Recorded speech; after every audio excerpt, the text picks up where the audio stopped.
la tombe. Notre bien-aimé alayhi salatu wassalam, dans le hadith rapporté par Al-Bukhari selon Abu Huraira, il disait Allahumma inni a'udhu bika min azab al-qabr. Oh Allah, je me réfugie auprès de toi contre les supplices de la tombe. Mais si ça n'existait pas, pourquoi est-ce que le prophète sallam il demande à Allah de le protéger des châtiments de la tombe? Et le hadith il est rapporté par l'imam al-Bukhari.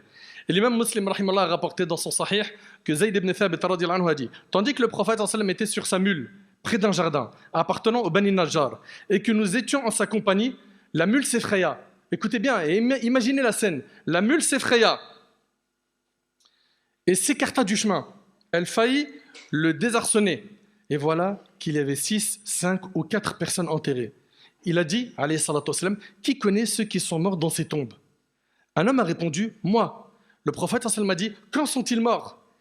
Il répondit, ils sont morts durant l'époque de l'idolâtrie. Le prophète alayhi salatu wassalam a dit, les gens de cette communauté se feront certes éprouver dans leur tombe. Ils seront éprouvés. Bien évidemment, soit ça sera des supplices, soit ils auront des délices. Et le prophète sallallahu alayhi wa sallam a dit, écoutez attentivement s'il vous plaît, si je n'avais pas peur que vous délaissiez l'enterrement en entendant les cris que poussent les personnes châtiées, j'aurais invoqué Allah pour qu'il vous fasse percevoir le châtiment de la tombe dont j'entends une partie. Allahu Akbar. Allahu Akbar. Dans un hadith rapporté par l'imam al-Bukhari, d'après Amra bint Abdurrahman, une femme juive est venue questionner Aïcha, la femme du prophète alayhi salatu wassalam, et elle a dit qu'Allah te protège du châtiment de la tombe. Elle a dit ça à qui? À Aïcha, la femme du prophète sallam. Alors Aïcha a demandé au prophète sallam, est-ce que les gens sont châtiés dans leur tombe? Le prophète sallam a dit qu'Allah me protège de cela. Donc on voit bien qu'il approuve alayhi salatu wassalam qu'il y a quoi? Un châtiment dans la tombe. Parfait. Et puis maintenant, on va entamer un hadith qui est long et on approche vers la fin. Ce hadith-là, il est très connu, il est long et il est riche en enseignements. Et j'aimerais, Allah yabarik fikoum, que vous méditiez bien le contenu de ce hadith parce qu'il apporte de l'espoir pour les gens qui font des efforts et il y a aussi des menaces sévères pour les désobéissants, ceux qui ont négligé le din, la religion. Al-Bara ibn Azib radiyallahu anhu a dit nous avons assisté avec le prophète sallam aux funérailles d'un homme parmi les Ansar, c'est-à-dire les musulmans de Médine. Nous nous sommes arrêtés à sa tombe avant que sa cavité latérale ne soit creusée. Le prophète sallam s'est assis et nous nous sommes assis autour de lui. Nous étions tellement sereins qu'on dirait que des oiseaux étaient posés sur nos têtes. Avec un bâton qu'il avait dans la main, le prophète sallam faisait des traces sur le sol. Puis il a dit demandez à Allah de vous protéger contre le châtiment de la tombe. 2 fois ou 3 fois. Puis il a dit, oh Allah, que mon refuge soit en toi contre le châtiment de la tombe. Et il a dit ça à plusieurs reprises. Et il a dit ensuite, écoutez attentivement s'il vous plaît, il a dit ensuite, pendant que le serviteur croyant est en train de quitter ce monde pour rejoindre l'au-delà, des anges du ciel descendant vers lui, leurs visages sont blancs, ils sont aussi éclatants que le soleil. Donc la personne, dans les derniers instants de sa vie, elle voit les anges qui viennent accompagnés de l'ange de la mort. Soit c'est les anges de la miséricorde, soit c'est les anges du châtiment, wal'iyadu billah. Et ça, c'est dans les derniers moments de sa vie, dans les derniers instants, où il ne peut pas raconter ça, il s'est terminé, c'est ça, puis il part. Donc, ces anges-là viennent et ils amènent avec eux un linceul parmi les linceuls du paradis et un parfum. Mais là, on parle de qui là? On parle du croyant, de celui qui était pieux, de celui qui était attaché à la religion. Lui, il a un accueil grandiose, c'est-à-dire la sortie de son âme, elle se fait avec facilité et dès ses premiers instants, il commence à savourer. Vous suivez? Donc ici, dans le hadith, ils amènent avec eux un linceul parmi les linceuls du paradis et un parfum parmi les parfums du paradis. Ils s'assoient près de lui en couvrant tout l'horizon. Allahu Akbar. C'est-à-dire qu'il y a tellement d'anges que ça couvre l'horizon. À ce moment-là, s'avance vers lui l'ange de la mort. Et ce que je suis en train de vous dire là, Wallahi al-Azim, on va tous le goûter un jour ou l'autre.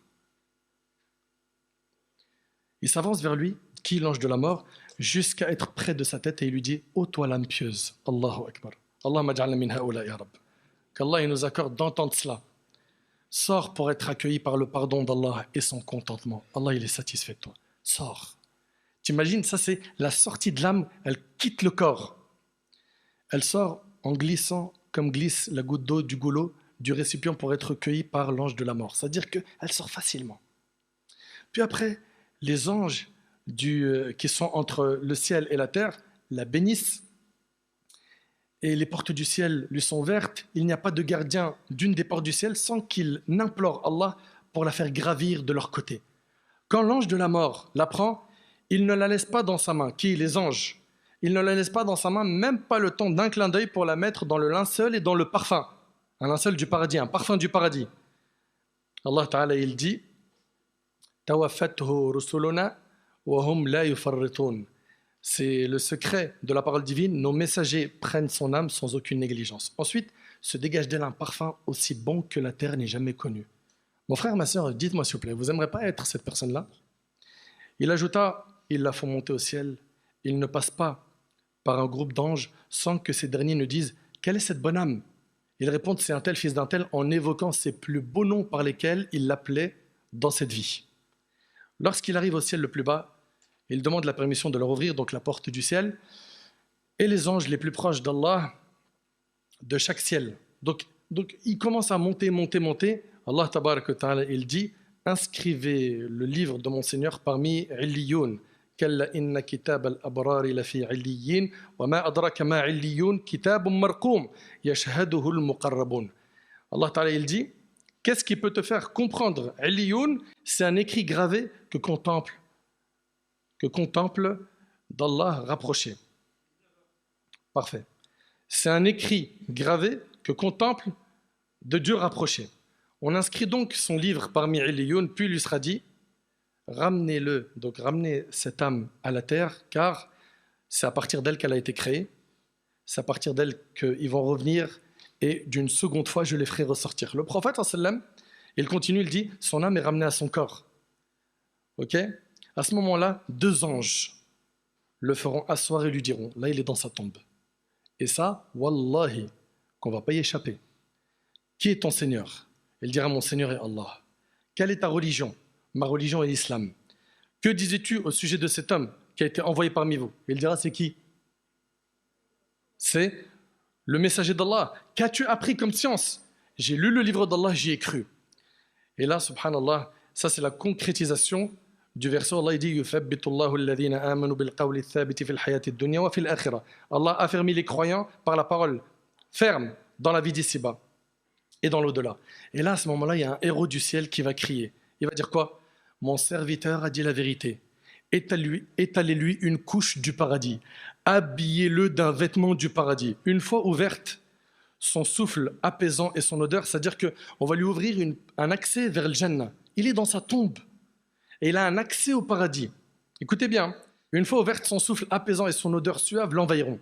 Sa tombe s'étendra à la limite de sa vue. C'est-à-dire qu'il commence déjà à sentir l'odeur du paradis, à avoir les délices qui l'attendent, et on lui élargit sa tombe jusqu'à la limite de sa vue. Et il se présente à lui quelqu'un qui a un beau visage. Écoutez bien, quelqu'un qui a un beau visage, un homme qui a un beau visage, de beaux vêtements et une bonne odeur. Et il lui dira « Et de bonnes nouvelles de ce qui te réjouira ». Donc il lui annonce des bonnes nouvelles. Il lui dit « Voici la journée qui est la tienne, qui t'a été promise. » Et il lui dira qu'Allah te dispense la bonne nouvelle du bien. Qui es-tu? Ton visage n'est que celui de quelqu'un qui apporte les bonnes choses. Il lui dira quoi? Je suis tes bonnes actions. Et je viens te tenir compagnie. Il va venir lui tenir compagnie dans sa tombe jusqu'au jour du jugement. Qu'Allah subhanahu wa ta'ala nous accorde cette faveur et ce privilège. Subhanallah. C'est-à-dire que cette personne, ça sera quoi? Ça sera tes prières, tes aumônes, ton tawhid. Ça sera ton attachement à la sunna. T'imagines? Eh ben, tout ce que tu as fait de bien, ça va être quoi? Un homme qui, lui, représente tes bonnes actions, qui va venir te tenir compagnie où? Dans ta tombe. Et ensuite, on lui ouvrira une des portes du paradis et une des portes de l'enfer. On lui dira, regarde la place qui t'était destinée si tu avais désobéi. Allah te l'a remplacée par celle-là. Quand il voit ce qu'il y a dans le paradis, il dira, Seigneur, hâte la venue de l'heure que je rejoigne ma famille et mes biens. Fais que le jour du jugement, il arrive vite. Pourquoi? Parce que pour lui, il est dans une salle d'attente. Certes, c'est des délices, mais c'est limité. Il n'est pas encore au paradis. Donc il est pressé que le jour du jugement arrive. Pourquoi? Pour qu'il puisse rentrer, faire le Jannah pour l'éternité. Ça, c'est qui? C'est celui qui a cartonné dans ce bas monde. Maintenant, voyons de l'autre côté. Quand l'infidèle, pendant qu'il est en coupure avec ce bas monde pour rejoindre l'autre monde, descendent vers lui des anges, rudes et violents, avec des visages sombres, munis d'un linceul formé de torchons provenant de l'enfer. Allahu Akbar. Là, ce n'est pas un linceul du paradis. Il s'assoit près de lui en couvrant la limite de la vue. Pareil, il en voit plein. À ce moment-là, se présente l'ange de la mort et s'assoit près de sa tête. Ô toi, âme mauvaise, sors pour encourir le courroux d'Allah et sa colère. T'aimerais entendre ça? Ou t'aimerais plutôt entendre sors vers le pardon d'Allah et son contentement? Mais sache que c'est toi qui fais ce choix. C'est toi qui écris ton livre. Quand vous êtes sur TikTok à regarder des lives qui appellent à la désobéissance, à tuer votre temps, qui est votre capital, au lieu de faire des bonnes actions, quand vous êtes en train de partager des rumeurs, des informations qui sont nocives, des péchés, mais vous êtes en train de vous autodétruire. Vous êtes en train de faire n'importe quoi. Et il n'y a que deux directions après la mort. Fariqun fil jannah wa fariqun fis sa'ir. Des gens qui seront au paradis, d'autres qui seront en enfer. Puis ici, subhanallah, l'âme se ramifiera alors de son corps et il l'arrachera comme on arrache la broche de la laine mouillée. Donc l'âme va sortir très difficilement. Chaque ange habitant entre le ciel et la terre va maudire cette âme.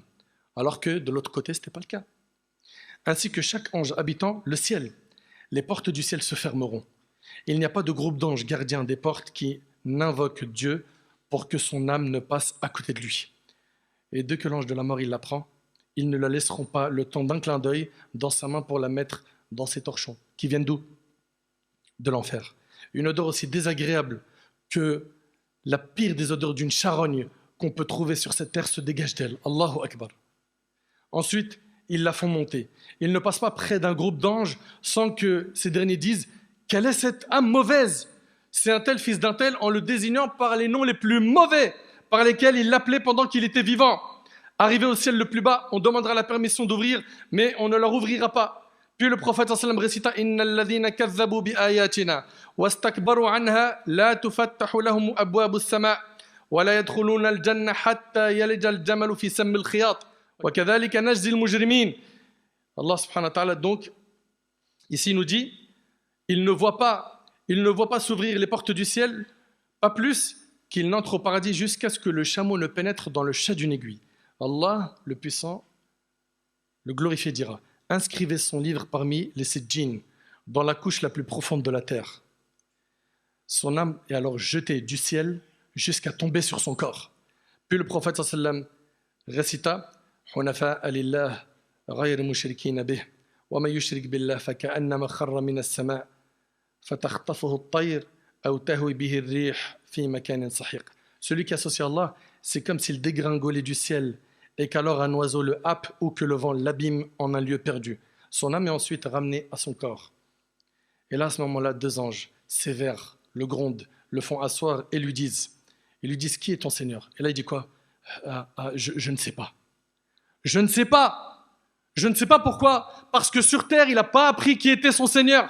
Parce que sur terre, il s'est écarté de la voie d'Allah. Parce que sur terre, il refusait la sunna du prophète alayhi salatu wassalam. Parce que sur terre, c'était un esclave de ses passions. Sur terre, la seule chose qui occupait son esprit, c'est comment faire pour faire le maximum de façade, de mal. Pourquoi? Pour concurrencer mes potes et leur dire, moi aussi, je suis parti à Dubaï avec des meufs. Moi aussi, j'étais à Phuket. Et t'inquiète pas, j'ai tout harag. Et ils se vantent du haram aujourd'hui. Ils le font sans aucune gêne. Ou certains et certaines, ils affichent leurs péchés, comme sur TikTok ou autre, une telle qui a fait ça et un tel qui a fait tel péché. Ils se cachent plus. Vous voulez être accueillis par quel type d'ange? Les anges de la miséricorde ou les anges du châtiment? Est-ce qu'on se donne les moyens d'être sauvés à ce moment-là, de trouver le salut? Combien de fois t'as entendu Hayya ala salat? T'as pas bougé, t'as pas cherché à prier. Combien de fois on t'a dit, ma sœur, évite cette fréquentation, c'est nocif. Fais gaffe. T'as tourné le dos au rappel. T'as bouché tes oreilles. Et à la fin, j'ai commencé à regretter. Ah, si seulement j'avais pas passé autant de temps devant les écrans, devant des séries, devant des téléréalités, devant des stories, devant des commentaires. Vous avez plus de vie ou quoi? Vous êtes en train de lire les commentaires de tout le monde sur les réseaux sociaux, sur Insta. Faut que je regarde les commentaires sur telle page. Ah, il vient de poster un truc. Tiens, je regarde. Mais ta vie, elle est trop naze. C'est impressionnant. Sans compter les autres qui, ah, tu sais quoi, il y avait telle influenceuse, wallah, hier elle était dans un concert, et ceci, cela, mais vous n'avez pas de vie. Occupez-vous de la vôtre. Ces moments-là qu'on est en train de décrire là, vous allez les goûter. Je raconte pas un film là d'Hollywood. C'est du Coran et de la Sunna. Donc, il ne saura pas répondre à qui est ton Seigneur, quelle est ta religion, qui est l'homme qui vous a été envoyé, je ne sais pas. J'ai entendu les gens dire ça. Puis après, il lui sera dit, puisses-tu ne pas le savoir, lui sera-t-il dit, un héros criera, c'est un menteur. Écoutez bien, étalez-lui un tapis de l'enfer. Ouvrez-lui une porte de l'enfer. Il sentira sa chaleur, la chaleur de l'enfer. Et son samoum.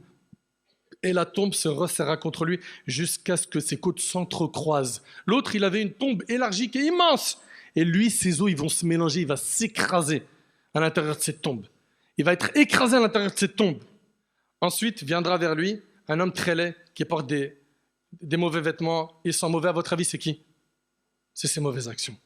C'est ses mauvaises actions. Il restera avec lui. Et qu'est-ce qu'il va dire à la fin pour écourter le hadith? Il dira, Seigneur, ne fais pas venir l'heure.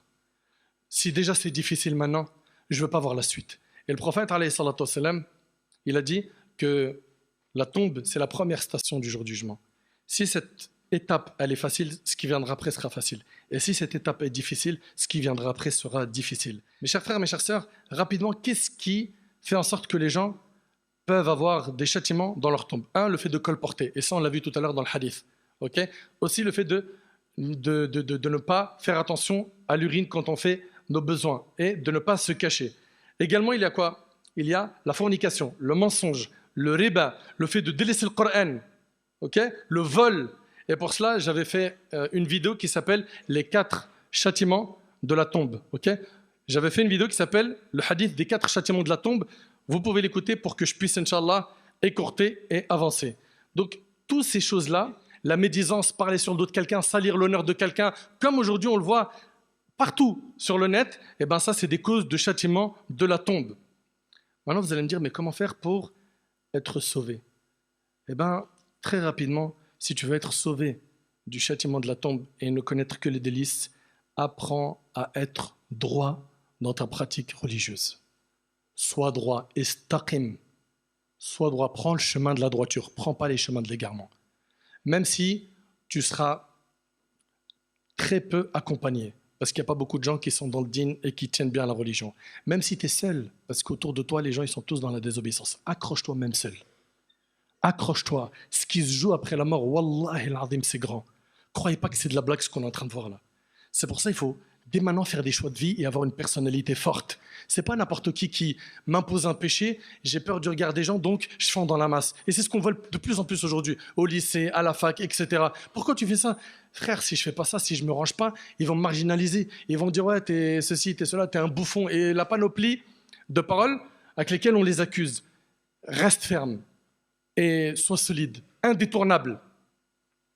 Donc, être droit, et sur la sunna du prophète alayhi salatu wassalam. Allah il nous a envoyé un modèle qui est Rasulullah alayhi salatu wassalam. On s'accroche. On s'accroche. Rappelle-toi mon frère que tu n'as pas été créé pour rien. Fais le bilan chaque jour de tes actions. Avant de dormir, comme il dit Ibn al-Qayyim rahimallah, fais un petit bilan, fais un point sur tes actions. Est-ce que tu as été négligent?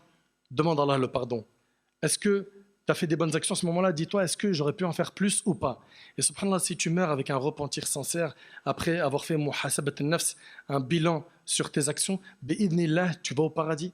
Donc c'est pour ça qu'il faut faire attention à comment est-ce qu'on va mourir, et il faut qu'on se donne les moyens d'être droit, en fréquentant des pieux, en invoquant Allah, en apprenant le din, en restant solide sur nos convictions. Il n'y a pas de « je veux faire plaisir à un tel, donc je vais faire le péché pour pas qu'on dise de moi ». Non, pourquoi tu ne serais pas toi, celui qui tire le wagon vers le bien, et être celui qui a été le premier à initier dans son groupe, dans sa famille, dans son réseau, les bonnes actions pour que derrière ils suivent?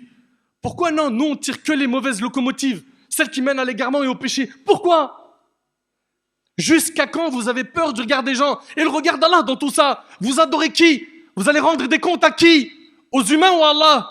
Quand on voit les actes de certains, on se demande si ils n'ont pas peur de rendre des comptes aux gens. Mais tu n'as aucun compte à rendre aux gens. Fallah yahfazkum, qu'on renoue avec notre Seigneur Azza wa Jal. Alhamdulillah, Allah il nous a permis d'écouter ces discours. Wallahi, c'est pas pour rien. Il n'y a pas de hasard. n'y a pas d'hasard. Donc, multiplie. Fais un effort pour commencer sur tout ce qui est obligatoire et multiplie les œuvres surrogatoires. Sois droit, lâche pas. Et de cette manière, tu seras sauvé des châtiments de la tombe. Aussi, Surat al-Mulk, le prophète alayhi salatu wassalam, il nous enseignait que celui qui la récite, eh ben, elle le préserve des châtiments de la tombe. Quand tu la récites chaque nuit. On peut continuer à parler très longtemps sur ce sujet, mais je voulais aborder avec vous des grands axes. Et j'espère que le message est sorti du cœur et a trouvé de la place dans vos cœurs. J'implore Allah tabarak wa ta'ala de me faciliter ainsi qu'à vous d'être sauvés le jour du jugement. J'implore Allah tabarak wa ta'ala de m'accorder ainsi qu'à vous une bonne fin. J'implore Allah tabarak wa ta'ala de faire que notre tombe soit un jardin du paradis et non un trou de l'enfer. J'implore Allah subhanahu wa ta'ala de nous ressusciter en compagnie de notre bien-aimé alayhi salatu wassalam et des pieux. J'implore Allah subhanahu wa ta'ala de nous faciliter le jugement, de nous accorder notre livre de la main droite et qu'on puisse être pour l'éternité au paradis. Sallallahu subhanahu wa ta'ala yanfa'ni bima qultu yanfa'akum bima sami'tum. Hadha ma a'lam wallahu azza wa jalla a'la wa a'lam. Subhanaka Allahumma bihamdik ashhadu an la ilaha illa anta astaghfiruka wa atubu ilayk. وآخر دعوانا أن الحمد لله رب العالمين وبارك الله فيكم.